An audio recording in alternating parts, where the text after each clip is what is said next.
నేను ఇంత ప్రార్థన చేస్తున్నా, ఇంత భక్తిగా బ్రతుకుతున్నా, ఎక్కడ ఉపవాస ప్రార్థనలు పెడుతున్నా అక్కడికి వెళ్ళిపోతున్నాను, ఎక్కడ పెద్ద కోటాలు పెడుతున్నా అక్కడికి వెళ్ళిపోతున్నాను, ఎక్కడ ప్రార్థనలు జరుగుతుంటే అక్కడికి వెళ్ళిపోతున్నాను.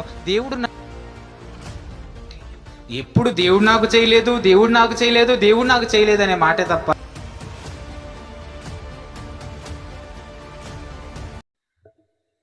బైబిల్ పట్టుకొని చక్కగా వెళ్ళిపోతాం.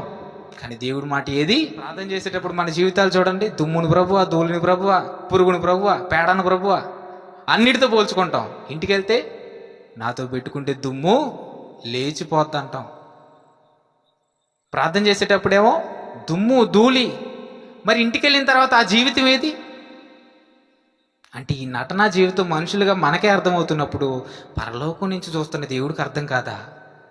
మనమేమనుకుంటాం, ఇంత నకిలీ జీవితాన్ని మన జీవితాల్లో పెట్టుకొని నేను ఇంత ప్రార్థన చేస్తున్నా, ఇంత భక్తిగా బ్రతుకుతున్నా, ఎక్కడ ఉపవాస ప్రార్థనలు పెడుతున్నా అక్కడికి వెళ్ళిపోతున్నాను, ఎక్కడ పెద్ద కోటాలు పెడుతున్నా అక్కడికి వెళ్ళిపోతున్నాను, ఎక్కడ ప్రార్థనలు జరుగుతుంటే అక్కడికి వెళ్ళిపోతున్నాను, దేవుడు నన్ను ఎందుకు ఆశీర్వదించట్లేదనే ప్రశ్నే మనకు మెదులుతుంది తప్ప దేవుడి మాటలు నేను ఎక్కడ వింటున్నానన్న ప్రశ్న ఎవరికి రాదండి.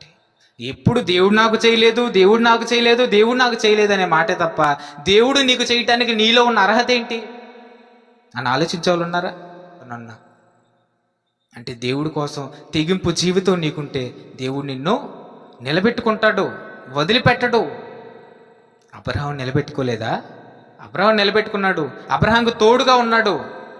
దేవుడు నీకు ఎందుకు ఇవ్వట్లేదంటే ఇచ్చిన వెంటనే నీకు దాని యొక్క విలువ తెలీదు. కొంత కష్టం తర్వాత దేవుడు నీకు అది ఇచ్చాడనుకో, చాలా జాగ్రత్తగా మెలుగుతూ దేవుడిలో బ్రతుకుతూ నీ గర్భఫలాన్ని నువ్వు పెంచుకుంటూ నీ పని నువ్వు చేసుకుంటూ దేవుడిలో గడుపుతావు. కాబట్టి నీ జీవితంలో మేలు చేయటానికి దేవుడు కొంత ఆలస్యం చేస్తున్నాడు.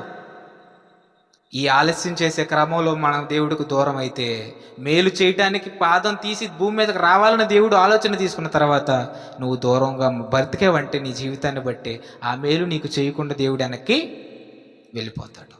మనం కూడా చూడండి.